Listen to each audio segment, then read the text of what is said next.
দেশের পক্ষে শক্তি এবং ভারতের পক্ষে শক্তির মধ্যে নির্বাচন হবে। আগামী নির্বাচনে বাংলাদেশের মানুষগুলি সব দুই ভাগে বিভক্ত হয়ে যাবে। একটা ইসলামের পক্ষে দেশের পক্ষে, আর এক ইসলামের বিপক্ষে ভারতের পক্ষে।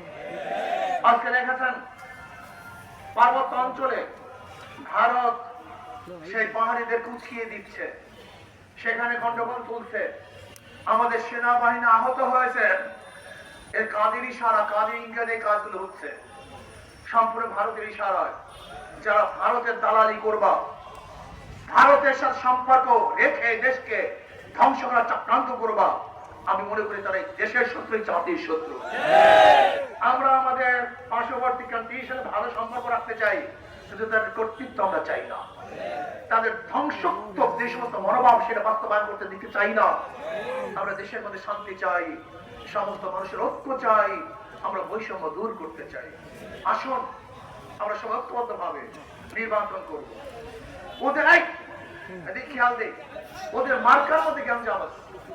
যারা নৌকা নিয়ে নির্বাচন করে নিজের নৌকা চালাতে পারে না, যারা ধানের শেষে নির্বাচন করে নিজেরা ধান কাটতে পারে না, যারা নাঙ্গল নিয়ে নির্বাচন করে নিজেরা নাঙ্গল বইতে পারে না। সব প্রতীকগুলি গরিবদের, নৌকা চালায় গরিবরা, ধান কাটে গরিবরা, নাঙ্গল বয়, কিন্তু যারা নির্বাচন করে একটাও গরিব না। প্রতীক গরিবদের, কিন্তু যারা নির্বাচন করে একজনও গরিব না। নিজেরা চালাতো মানে ধোকাবাজি সব জায়গায়, কিন্তু হাত পা কেমন একটা প্রতীক। যে নির্বাচন করে সেও ঘুরাতে পারে, যারা সমর্থন করে তারাও ঘুরাতে পারে। কথা ঠিক না? হাত পাকা প্রয়োজন বড় লোকদের, হাত পাকা প্রয়োজন গরিবদের, হাত পাকা চালাতে পারে পুরুষরা, হাত পাকা চালাতে পারে মহিলারা। হাত পাকা মুসলমানের প্রয়োজন, হিন্দুদের প্রয়োজন, খ্রিস্টানদের প্রয়োজন। কারেন্ট ফেল করে, হাত পাকা ফেল করে না। কাউর মার্কা ঘুমের সময় বুকের উপরে থাকে না। শুধু একটা প্রতীক আছে, যে প্রতীকটা ঘুমের সময় কলিজার উপরে থাকে, সেই প্রতীকের নাম হাত পাখা। সর্বজনীন মার্কা হাত পাখা। আমি বিশ্বাস করি যে হাত পাকা বিজয় হয়, জাতি বিজয় হবে। যদি হাত পাকা বিজয় হয়, এই গোটা মানুষ মানবতা বিজয় হবে। সব মার্কা দেখা শেষ। আসতে কয়, সবাই গলা শুকায় গেছে। সব মার্কা দেখা শেষ, সব মার্কা দেখা শেষ।